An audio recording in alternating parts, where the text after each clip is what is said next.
Hello, Yankee fans. Thank you for clicking on this video. Today, I wanted to go over Game 2, Yankees versus Blue Jays. And there was a couple of things I wanted to talk about. So the way I'm going to structure this video is I'm going to go over Garrett Cole's performance. And then I'm going to go over some of the stat line that he's had at the end of the season that should help him win the Cy Young Award. And then I wanted to go over some offensive plays, which were really good this game. Really liked what they did. And also go over some defensive plays. So with that being said, let's go over Garrett Cole's performance today. So one thing I really liked about Garrett Cole today was that he used his knuckle curve, and legit, that was a pitch for the ages this game. Okay? He used it on the bottom of the first to get Bo Bichette, which is one of the premier players on the Blue Jays. In the bottom of the second with 2 outs, he got Matt Chapman out, and both were swings and misses. And throughout the game, he was using this pitch constantly to get some swings and misses. I'm not sure how much he's used it in the past. I don't have those stats on me, but for today, it was working like a glove, as they say. This knuckle curve, it's a curveball, right? It really reminded me of Clayton Kershaw's curveball. Kershaw's curveball usually goes from 12 to 6, and Garrett Cole's, wherever the pitch landed, if it even landed on the top of the zone, it went 12 to 6. That was really good. It fooled a lot of hitters. And yeah, this game he went 9 innings. He only had 5 strikeouts, which, again, he went 9 innings. So the less amount of strikeouts he had would allow him to go far into games, right? There's always a negative correlation between strikeouts and innings pitched in a game, right? If the more strikeouts you have, means the more pitches you pitch, which means the less amount of time you're in the game. The Yankees, other pitchers have this kind of problem. I think Clark Schmidt has this problem. They don't go late into games. Nestor Cortez, especially last year when he was starting off, these pitchers only go like 5-6 innings. One thing that's good about not having so many strikeouts is that Garrett Cole was able to actually go longer and deep into the game, and he was able to go 9 innings, which I think the Yankees have to start working on, because at the end of the day, to have a legit pitching rotation that will be good in the playoffs, you're going to need consistency within your starting pitching, and you're going to need them to at least go 6 innings. And for whatever reason, the Yankees, I don't know, maybe they like to shield players from injury or whatever it is. They're conservative. Whatever the reason is that they're like this. Most pitchers on the Yankees starting pitching staff only end up going 5 innings. So it's really cool to see that Garrett Cole was able to go 9 innings, even with only 5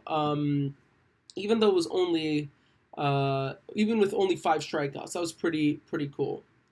Now, this was some cool stat that I wanted to go over, was that this was Garrett Cole's 300th career start, which is pretty cool. He's been in the major leagues for a very long time. As we know, the Yankees wanted him, and they let him slip through their fingers a couple of times. But he's on the Yankees, and he's had a dominant 2023 campaign. Right, with this start, he lowered his ERA to 2.63. He had 209 innings because he went 9 innings this game. He's also had 222 strikeouts, which is the 3rd in the major leagues. He's also had a WHIP of .98, which again is the 1st in the major leagues, in the American League. Sorry, and he's had a .581 OPS, which is the 1st in the American League. Now, with that being said, I really wanted to go over the offensive stuff that the Yankees had this game. To be honest, it wasn't like a big major. Like the Yankees had like 20 hits or something crazy. The Yankees were methodical, if I had to say it the least. The Yankees were being shut out. They didn't get a base runner till the fourth inning, right? In the top of the fourth, DJ LeMahieu took a four-pitch walk. And I really, really wanted to go over this because this is important. A lot of times I feel like with the Yankees, it's 3-0 count. They don't allow the pitcher to, they don't force the pitcher to throw a strike. They'll give them a strike by swinging and missing. But with DJ LeMahieu, he took a four-pitch walk, and what I like about it is that he made Barrios work. He saw that he was losing his command, because I think from then on you'll see that he's really lost his command after four. From the top of the fourth and on, he lost his command, and within a couple of innings he was out of here. And what I really liked that DJ LeMahieu did was he made him work, right? Barrios threw four balls in a row, and we saw with DJ's patience what happened. On the very next pitch to Aaron Judge, what happened? Aaron Judge hits a two-run homer, right? The Yankees had to be. One thing I really liked about the '09 Yankees were that they were patient. They worked the count. They made the pitcher work. There wasn't anything easy given to the pitcher. And this game, especially, is something that I really liked. There was a couple of times within this game where the Yankees made the pitchers work. And one thing people forgot, with all these strikeouts and all these, hitting the home run ball, is that when you make a pitcher work, right, what happens? The pitcher works, the pitcher has to get out of there quicker, which means that they have to get to the bullpen quicker, which means in the next game, which the Yankees have today, they have to work they're not going to have some pitchers available. And I think a lot of times with analytics, we tend to forget, the easy stuff. Let's make the pitcher work. Let's get to their bullpen quicker. And we do that, some of these pitchers won't be available for the next game. And to me, I think that's an approach maybe the Yankees should take into account for next year.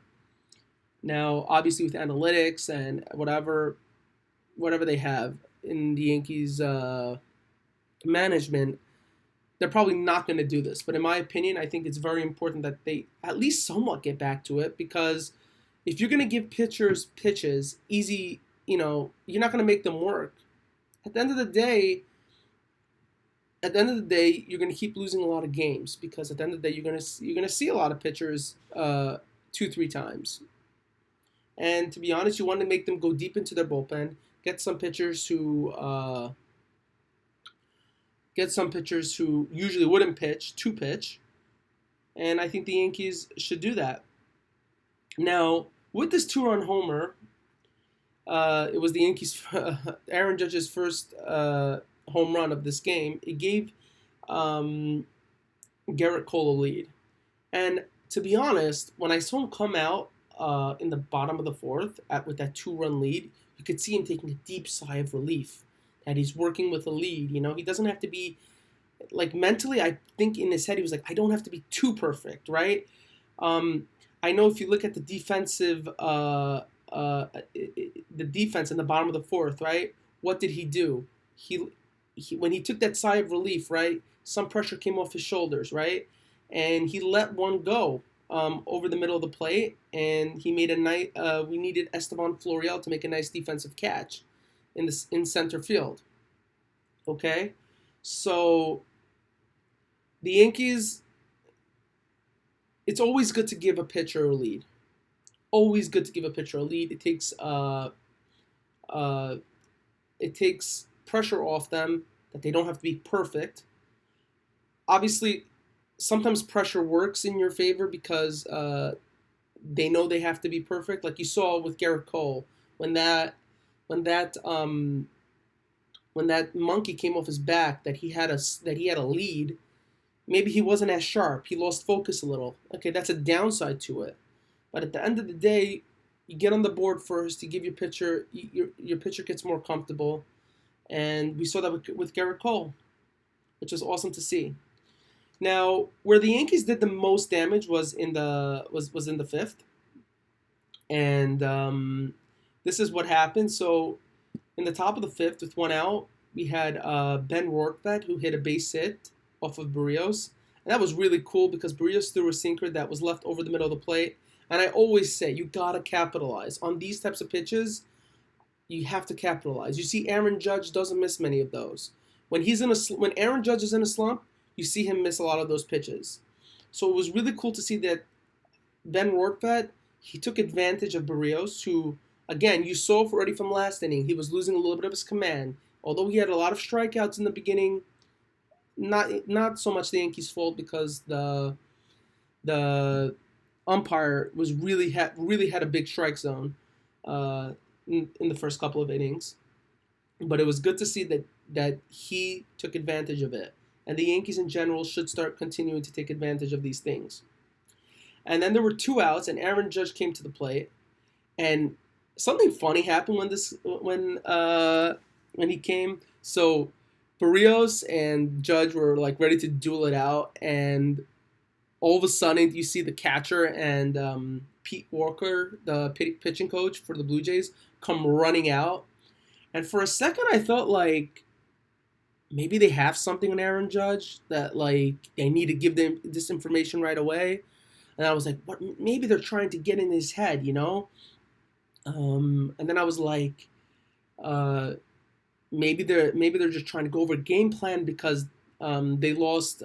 He lost to Aaron Judge in the previous inning, and they don't want him to lose. They don't want the pitcher to lose again. But then I was like, okay, man. At the end of the day, there wasn't any mind games. I guess they were trying to tell him the strategy that we're going to pitch to Gleyber Torres instead of pitch to Aaron Judge.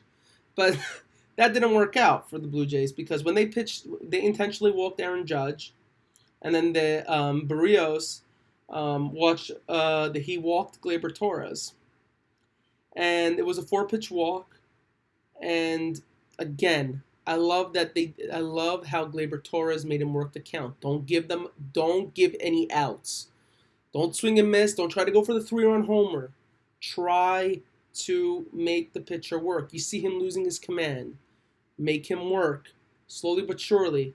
Okay, you raise his pitch count up. You get deeper. You get some reliever to come in the game who's not as good, and you can make damage off him as well.